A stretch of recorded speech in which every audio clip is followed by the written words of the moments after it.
So our first review of the day is going to be for Joker, Folie A Deux. It's French, sacre bleu, oui, oui. That's all the French words I know. But there you go. So what is this sequel about here? So this is a sequel to the, kind of highly praised, highly awarded first Joker film there, directed by Todd Phillips. Highly awarded. It was nominated for Best Picture. Joaquin Phoenix won for Best Actor there. People mostly saying deservedly so. And when they announced that they were going to do a sequel, it caused a lot of anticipation, a lot of hype there of like, oh, you're going to make a sequel to this movie here of Joker, which also was hugely financially successful. The movie made $1 billion there, huge I think it was an $80 million budget. So very small, 50. $50 million budget. It made $1 billion. It was a quarter of the budget of the sequel. Yeah, and this sequel has a budget, I think, around 100 million. 200 million. Jeez.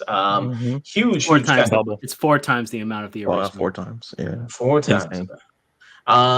And so if you remember the events of the first film there, you had Arthur Fleck there / the Joker, who ended up in Arkham Asylum. Now this movie deals with mostly about the trial of Arthur Fleck. Is he going to be found competent to stand trial? Is he not going to be found competent there? He's going to be declared legally insane. Also, and a lot of it is also, some parts of it, a musical is there, which also interests people about this movie, that it's also going to be slightly a musical, even though then as the movie was getting closer to be released, Todd Phillips went, some of the cast, well, it's not really a musical. There's some musical scenes in here, but it's not really a musical. So you had that kind of going up, which piqued people's interest, like, musical, what does that mean? And then they cast Lady Gaga in this, who is Harley Quinn, but not really Harley Quinn. I mean, she's Lee Quinzel there. It's an interpretation of the character. And so most of the movie deals with the trial of Arthur Fleck / the Joker and him dealing with being in Arkham Asylum, and also this relationship he has with Lady Gaga's character of Lee Quinzel. That's kind of where it's mostly dealing with here. I'm going to pass it around to you guys, get your thoughts on it, dive deep into this. It is not really doing well right now, not tracking well financially, not as well as the first one. Very getting beat up all over online. I mean, Rotten Tomatoes, last time I looked at it, I think the audience score and the critic score both were matching in the low 30s there for this. And I'm looking at it right now. So the critic score has it at 33%, and the audience score is at 35% right now. So it is getting really beat up there online. So, Zach, since you're the newcomer, I'll let you go first, man. Give your thoughts on it. What do you think about Joker, Folie A Deux? I am probably one of the few people that like the film. I think that it's really good, but not great, and it's not as good as the first one. But I appreciated what it was going for, and I do think it was a mistake to go for these themes for in terms like the general audience enjoying the film. I think that Todd Phillips didn't like the reaction to the first film and how people kind of like treated Arthur Fleck as a hero, and kind of how like incels was like, yeah, this is our guy, this is our mascot. Treat women like crap and kill people who treat you wrong. And he created a movie that was kind of in response to that and trying to kill the fantasy, I think. And I thought that idea was pretty good. I think the singing was a mistake, but the idea and the story parts of it, I really, really dug. Okay. Chris, what do you think? I think I'm really happy that Zach Attack Reviews is here, because I kind of liked it too. I did see the Rotten Tomatoes critic score and audience score. I saw how low it was. I saw people who I, admire and trust their opinions, bash it. So I was nervous going in because I liked the first one, and I also like musicals. I said it in my reaction on TikTok. The first song he sings, are we doing sport? I guess not. Do you guys want to do spoilers? You want to give a review and then go into spoilers? Is that what you want to do? I was gonna like name a song he sang. Like, okay, yeah, that's not really. Yeah, you can name a song. The first song he sings is "For Once in My Life" by Stevie Wonder, and for me, the imperfect, raspy tone of his voice, that's the kind of musical that would exist in this world. My issue is Lady Gaga's polished voice. That really does take me out of this world. And, you know, for me, I was really invested in what Joaquin was doing. I do feel like the beautiful sets and all the, you know, out of body musical moments could have been maybe shortened, and more time could have gone to the trial, because I wasn't a fan of the third act as much as I enjoyed the first and second act. I'll say that much. Okay. Dusk. What are your thoughts? When we initially reviewed Joker, I admired it for the chances it kind of took, especially with the character. I admired that it was a one shot, a what if. Treated it more like an Elseworld story. I thought Joaquin Phoenix was fantastic in his performance. I thought Todd Phillips did a great job in the cinematography and the beauty and the tone in it. For better or worse, it came out around 2019. It spoke to a lot of audience members. People found a lot of sympathy with that character, whether he wanted it to or not. And people may not have liked the person of the Joker, but it did bring up themes that I think that he was trying to say. People being treated like crap eventually have a breaking point, and he became the Joker as a image, someone finally breaking down, and there was something captivating about it. Yes, a lot of elements were taken from other works, such as The King of Comedy, such as plenty of other Taxi Driver and various other movies. They were direct inspirations for him, but he kind of stumbled onto something that was hitting the zeitgeist for people and made a surprisingly good movie with fantastic performances and a haunting score. And I guess the real question I have for the sequel was, when they first announced it, was, do you have to make a sequel? Because the way it ended, it was fine, just leaving the ambiguity, questioning whether any of this actually happened, questioning what his sanity was, what was going on. And they could have debated that to the end of time. And I was fine with that. I was fine with it just being a one-off. And Todd Phillips seemed to not want to touch the movie afterwards. So when they brought it back and announced the sequel, I went, okay. And then announced that it was going to be a musical with Lady Gaga. I made no bones about the fact that I was nervous about this movie going in. But I wanted to let it stand on its own. I do like me a musical from time to time. I'm fine with big bombastic movies. I'm fine with low gritty movies and everything in between. So I wanted to be as fair as possible when going in, completely wipe my mind and go in. And I guess the only question I have for Todd Phillips is, this movie is a troll, but who are you trolling? Are you trolling DC for asking you to make a movie that you didn't want to make a movie for? If that's the case, then I can sort of respect where you went in this, and I can totally understand the spite that's inside this movie and an F you to DC and ask you to make a movie you didn't want to make. But if it's a troll to the audience and the people who actually did like this movie, who did like talking about it, then I'm going to have to say this was not only a bold choice, but unfortunately a foolhardy choice. And honestly, I don't think you're going to get a lot of work after this movie, because it's never a good idea to be in spite of the audience. And this movie does go out of its way. Hey, did you like the first movie? Well, go F yourself. Here's let me spell it out for you guys even further what I wanted this to be. Let me remove the ambiguity and tell you exactly. Go. Oh no. Todd Phillips is like, get this guy out of here. Yeah, I'll try to get Dusk back there. Yeah, Todd Phillips yanked his ass on. Geez. Okay. Yeah, I hope we get Dusk back pretty soon. There, he'll pop in. So my thoughts on the first Joker film: didn't love it, didn't hate it. I thought it was just fine. I thought it was just okay. I wasn't either a big lover nor hater of the movie there.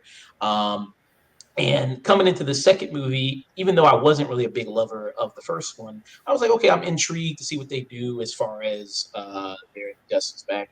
I was intrigued to see what they would do as far as, okay, it's a musical, how they kind of incorporate that into this. Seemed like a different, very different from the first film. They bring in Lady Gaga. Lady Gaga's got a gorgeous voice. I mean, if anybody's heard Lady Gaga sing, she can really sing there. I always talk about that clip of her on the Howard Stern show when she's just her and her piano and she's just singing. She's got a really, really good voice. And I Oh, think, she's a gorgeous voice. and in the musical sequence here, it's so kind of like Chris mentioned, like a little off balance because she has such a great voice, even though that she's trying to go down more to Joaquin Phoenix's level. And his singing isn't bad. I mean, he was in Walk the Line where he was Johnny Cash, so his singing's not terrible there, but it's not comparable to Lady Gaga. And with this movie, it feels like it's kind of a reset of everything that happened in the first movie and kind of going back there to ground zero with the Arthur Fleck character, with the Joker character there with him. And as it kind of goes throughout the movie, it's like, well, what's really happening here? And it's just not really as intriguing. And even with the first movie, I do think this sequel is worse than the first movie for me there. I don't think it's as intriguing as the first movie. And somebody did mention that with Todd Phillips, I mean, with the first movie, he had Taxi Driver and The King of Comedy go off of, but I think with this sequel, he didn't have anything to go off of. He didn't have like a template that he could just, rip out and go like, That's not okay, necessarily true. There are yeah. elements of other movies, specifically a Martin Scorsese movie that's one of his worst movies. This was a pretty good inspiration for that because that too was also, I think it's New York, New York. And that Okay. too is a musical. It has Robert De Niro, and it's also the lowest scoring one of Martin Scorsese's most panned movie by far. And there is a clear I'm inspired by something else. So let me do this. Unfortunately, I felt that there were a lot of choices in the movie that I just felt I just asked myself why. And then when we get to the end, I had an exclamation point to my question. Yeah. And the ending is very divisive for some people. Some people really like the ending, and some people think the ending is the best thing about the movie, and it really bumps up the rating for them. And some people really hate the ending, and it kind of really super lowers the rating for them. Zach, I mean, do you think that Tom Phillips, do you think it was a situation like maybe what Lana Wachowski did with Matrix Resurrection, where she was like, got forced to kind of come back almost and do this other Matrix film, and she kind of almost kind of did a FU to the studio, or do you think Todd Phillips, did that as well with Joker 2, or more of a FU to the studio, to the fans? Was that his intention, you think, with this movie?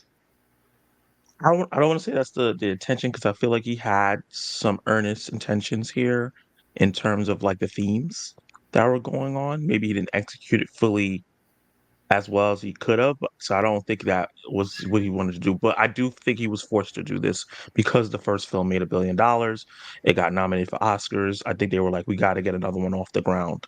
And he was pushed to do this. And I feel like that's why it took so long to come out because it's 2024. It's 5 years for a film with not a lot of heavy CGI or VFX.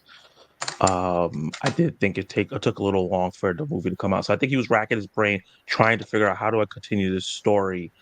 And honestly, I see a lot of people talking about he's trolling WB. I really don't see in what way this movie is trolling WB. They watched it before it came out. Like they saw that they agreed for him to do a musical, which obviously is not a good idea. If you look at the box office for all the musicals in the last couple of years, other than Wonka, they do bad.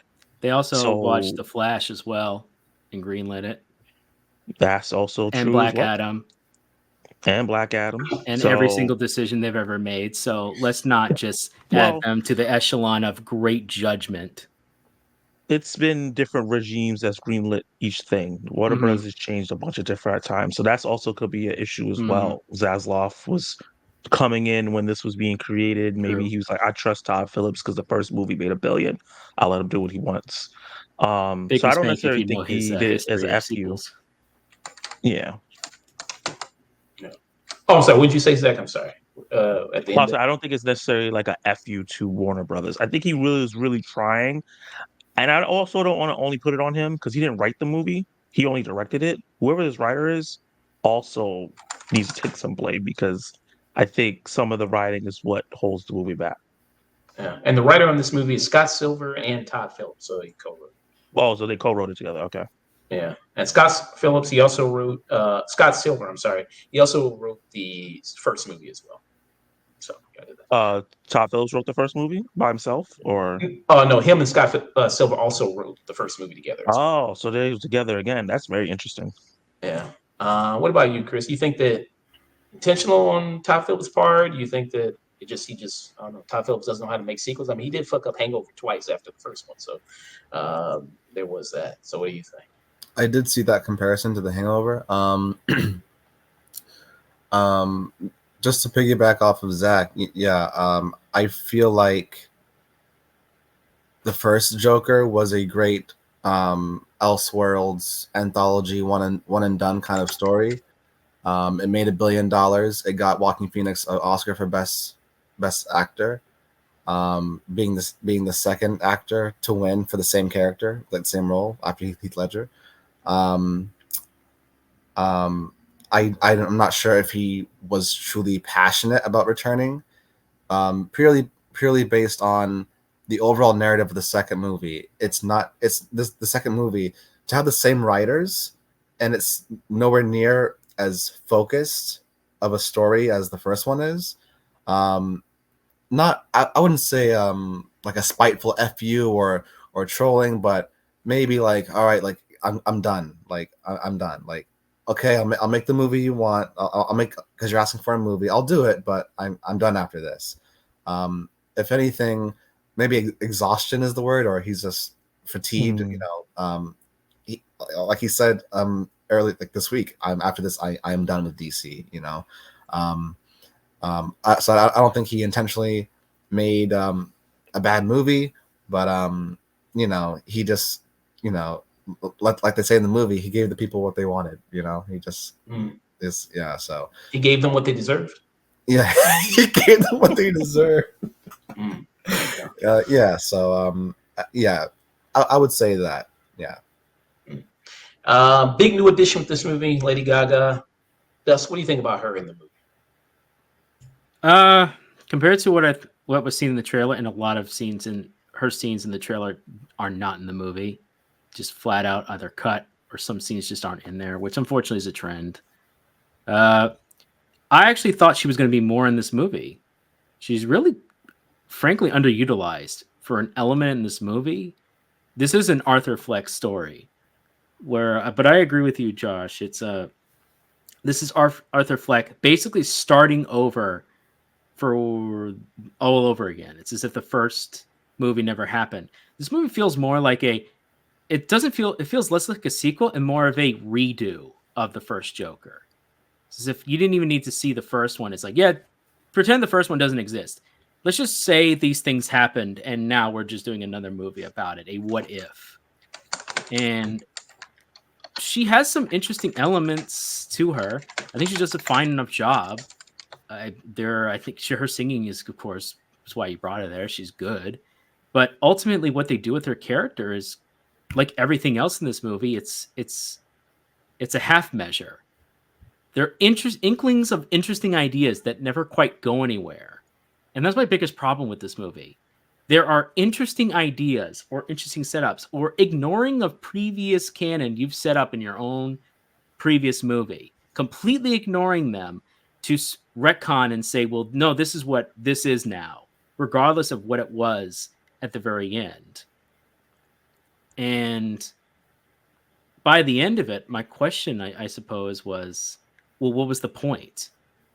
Because if it takes 2/3 of a movie to get back to where we kind of were at the end of the first one, and then ultimately what happens, and what they do with her character, you kind of go, well, why is she even there?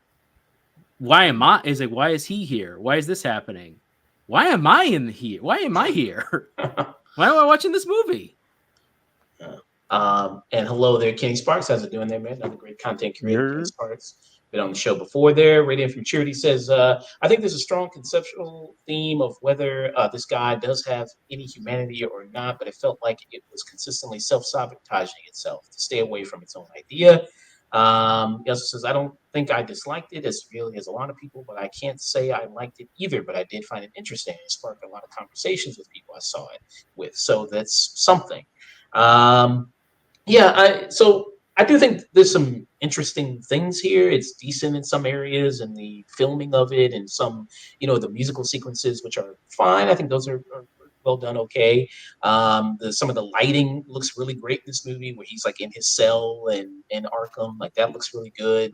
No one's gonna disagree that this is a well shot movie.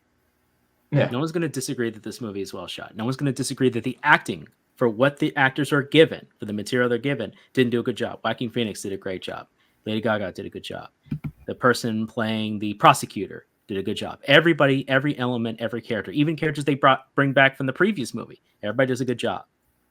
But when your structure of your movie and your script writing and the elements you're bringing into this movie is are also held down by ideas that they never want to quite go all the way in, but then the other ideas they also add in don't quite go all the way either, and then it's dragged down by musical numbers that honestly, there are a couple of musical numbers in here where you just go, you could have just told me the information.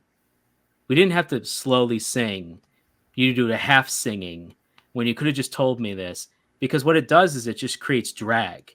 A scene might go somewhere and it has some energy and tension, and then Lady Gaga will sort of sing, and then it'll go into a song where it's not quite a musical because they don't have the balls to go all the way with it. So they kind of do a half rugged singing, but then she'll sing and it just doesn't quite fit. And when the audience I was with was going, there's a moment in the movie later, it's very close at one point, where they're talking on the stairs, and there's a big pivotal moment, and they're having a conversation. And at one point, Lady Gaga starts to sing, and then Arthur just finally goes, I don't want to sing anymore. There was actual applause in the theater. Like, thank God. Thank God. It's and that's a big part of your movie. And when people are tired of the musical part of it, you've got problems. Yeah. What did you all think about the courtroom? So I thought the courtroom scenes were actually pretty weak. I thought a lot of stuff that was going on there. Besides for a few scenes there, I think most of the courtroom stuff for me didn't really work well. Chris, what about you? What was kind of your opinion there on stuff? I actually do feel the opposite. I was invested in the courtroom stuff. I thought I forgot the actress's name, but she was defending him. Catherine Keener? Yeah, Catherine Keener, thank you. I thought she was doing a good job at like making him seem innocent and saying, "Oh, these are two different characters, two different people. He would never do." Like, she was doing a good job as a lawyer, trying to prove his innocence, and bringing in old characters and saying things like, "Arthur, like, don't do this. You were so nice to me. How could why are we here now?" Like that, those moments really did resonate. And seeing the lawyer kind of sway the jury almost. Seeing a young, I guess, kind of suave Harvey Dent. That was really cool. I just wanted a resolution to that. We all saw the movie. We all know what happens. I wanted a conclusion in that trial, but yeah, didn't get it. But I thought it was cool. Yeah. Zach, you agree? Oh, Zach, I said, do you agree? I said, yeah. Oh, sorry. I think the courtroom scenes are some of my favorite parts of the movie, and I think lots of it is pretty brilliant, and it's why it kind of saved the movie for me, because, like you said, sway the jury. It started swaying me, in terms of like, oh, he might get off on this because she's making a lot of great points and making Harvey Dent look a little stupid. Especially, look, if this movie was as good as it should have been, Mr. Puddles would be getting a supporting actor nod, because what incredible acting between him and Joaquin Phoenix in that scene, right? Like, The best I part in the thought movie, he did. arguably. He didn't have much in the first one, and he did a great job. I think bringing back people and showing the effects of the first film on them, I thought was great, right? Because it shows like, this person's a terrible person. He did this to me, but he has his fans, and now my life sucks because he did this bad thing to me, but now they're making my life miserable. I thought all of that worked really, really well, and it was like this conflicting feeling. I was really invested in all that. So I thought the courtroom scenes in the second half and then the jail scenes in the first half really worked well for me because just showing how like people with these disabilities how they're treated in the jail system at this time, and then you go into the court system, and I thought that was a really good juxtaposition. Okay. Yeah, I did like some of that. You get some of the people from the first movie come back. People like Zazie Beetz who comes back, and Mr. Puddles there. I didn't like that whole back and forth with him and Mr. Puddles going like, "Your name is Mr. Puddles." Like, really? It's Mr. Puddles. They did that like 3, 4 times in a row. He does that with him in his cross examination. I was like, okay, I think we can move on from this. Yeah, so, and then also another thing with this movie is like it being the characters from the comics, that we've seen for such a long time and seen so many interpretations of it. Some people might have an issue of going like, well, this really isn't the Harley Quinn or Joker, from the comics, from what we've known before. Some people might have an issue with that. I don't. Well, that's fine. You can do whatever you want with these characters, and then change them up how kind of you want. Create something new and kind of fresh within the genre there. And even though I wasn't, like I said, I wasn't a big fan of Joker, I did appreciate the film for doing that, for adding some more, variety, diversity to the superhero genre there, being a movie like that was a little bit trying to be a little bit more artistic and a little bit more outside the bounds there of normally what you see of capes and tights and stuff. So I did appreciate the movie for doing that. But with this movie, the sequel, like I said, like it lesser. I don't think it really adds anything much to what I mean. The first film, it doesn't advance the story from the first film in any real, I think, significant way for me. Besides from some good performances here. Joaquin Phoenix, I don't think he's as good as he was in the first movie. I think he's still good, but I don't think he's as good as he was in the first movie. I did like Lady Gaga in this, even though the little we get of her, I think she's kind of underutilized here. Brendan Gleeson as the guard here at the Arkham, I thought he was really good. I thought he was very good at this. I mean, Brendan Gleeson's always very good. I mean, he's a really great character actor, and everything is in there. But yeah, I mean, really, besides if you really take away the musical stuff, it's kind of not that long of a movie. I don't think if you take away a lot of the musical stuff, that really is kind of padding out most of the time there in the story, and it's really the relationship between Joaquin Phoenix and Lady Gaga in the movie doesn't really, like I said, she's not really in the movie a whole lot. And they don't really delve into it too much for me. So for me, I would give the movie just kind of a stream it or lowish stream it there. Like I said, you can still like, I think, some of the technical qualities of the movie and appreciate that. Some of the performances, the way, the cinematography of it, the lighting of it, I think looks good. I don't think the dialogue is that strong in this one as it maybe was slightly in the first one. And just kind of really beating you over the head with things that was trying to say in the first one. Then this one's just saying it, but with a megaphone there. So it really doesn't do much for me. Zach, final thoughts, rating for Joker 2. Rating out of, I don't know how you guys rate. So our rating system there. So the highest you can give something is this is cinema. Then below that is a peak. Then below that is a tune in. Then a stream it. And then the lowest, the very, very lowest you can give something is a waste of fucking film. Then after that, it's a burn it. Then it's a skip it or tune out there. Gotcha. Yeah, I think that if this was going to be a Joker musical, they should have made the singing sections batshit crazy. This should have been one of the most bombastic musicals we've ever seen, and it was just too tame. If those sections were better, this movie would have been a top 5 movie of the year for me because I really like the dramatic parts and the character work and the this was like an epilogue for the first film, but 2 hours, but like extends on a lot of the stuff that happened in the first film that wasn't really fleshed out. So for me, because I like so much of the film, it's a tune in. Okay. What about you, Chris?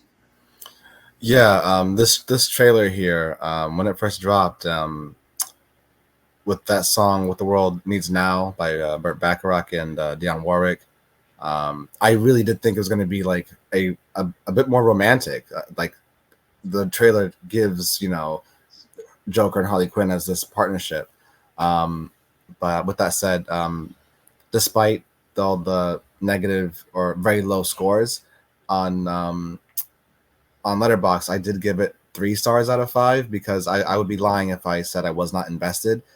This movie again, I like the first one. This movie is not as good as the first one. It's nowhere near as focused, but I love the song choices. I um, I loved Walking Phoenix once again as Joker. I love how Todd Phillips continues to capture the aesthetic of Gotham City accurately. Gotham City is not a beautiful city. It should look like it's rotting, and there's still, this movie is not perfect at all, but there's still a lot that worked for me and I think was done right. So I'll give it if you like musicals and if you love top 40s hits from the 60s and 70s, I'd say tune in. And then right there, Trudy said he's doing a Foghorn Leghorn accent for that entire scene. I Yeah, love that. he It was so funny. it was like a Savannah, Georgia lawyer. He's like, "Is that your God-given name?" I'm like, "Oh my god." That was perfect. Kenny Sparks says, big shout out to Lady Gaga, though she continues to prove that she's not just a pop star acting in movies, she's a legit actress there. So much love Yeah. there. He also said Mr. Puddles was phenomenal. Dusk, final thoughts rating for Joker for Leia. Oh, okay. Look, ultimately, this movie had many ways it could go. It should, as like Zach said, if they wanted to be this a musical, this should have been a full-on musical. Should have been bombastic, big, crazy, loud. Let it be on his head. We barely see any of the courtroom. Maybe a couple scenes in the courtroom, but mostly just the love story between Lady Gaga, like the posters and trailers set it up. I'd have been fine with that. Would have been something different, and it's fine. What we unfortunately get is a half-measure movie. It's too pulled back to being a full musical, but it also regresses the character of Arthur and everything else around it. And I'm sorry, the biggest problem with this movie is that we don't learn anything new that we didn't already know from the first movie that was done better. Almost everything in this movie is just a retelling of it and retelling of events, but removing the ambiguity of the first movie. So you took away an element of the first movie, destroyed the first movie in a way to tell a sequel story about it that's not as good as the first, with tacked on musical sections that bloated your budget to $200 million. And for some people, because of the way it was handled and the way this movie went, have ruined the first movie. For that alone, and for the many problems, despite, again, the great production, great cinematography, great acting, you can't save a remix story, a script and dialogue that ultimately regresses a character and waits till 2/3 of a movie to get them back and then undoes all that by the end. At the end of this, because of all the good elements that do work, I will be as nice as I possibly can and give this a skip it. You don't need to see this. If you like the first one, don't. If you're curious about it, stream it, I get, if you want. But for everyone else, this is skip it. Wow. Skip it. Yeah, wide array of diverse opinions here. Got a couple guys who liked it, a couple guys didn't like it as much. Yeah, so that's pretty nice, Dan. Like looking at these trailers, like a lot of this shit is not in the movie. This shit is not in the fucking movie. I brought that up and nobody said anything. Yeah, I just get different. Like a lot of these scenes in this trailer are not in the movie there, and these look fun. I mean, it's fun scenes there, and they're not in there. Yeah, this one will probably not do as well as the first movie. It's barely made $7 million. Yeah, I mean, bad word of mouth on it is pretty strong. Like I said, very very low critic audience score on this. Yeah, I mean, it's just kind of tanking all around there for it. So yeah, probably definitely won't make as much as the first one. So yeah, that was our thoughts on Joker 2 there. And then Radiant Maturity said, for me, Lady Gaga added nothing to this. The whole Harley Quinn character felt like a marketing gimmick. I actually think she was the worst part personally. I could see that. There, yeah. I don't know. I liked her. I like Lady Gaga. I think she's a good addition to it. She's just underutilized. Yeah. I don't agree with that. I think she was a really important part of the people who idolize serial killers and love documentaries and idolize what they think they are, not the real person. I think that was a big part of the film. Yeah. Yeah, she does represent something. I just wish they she's more of an idea than an actual character, I think. And Yeah, for me, definitely. yeah, I think that's a problem. Yeah.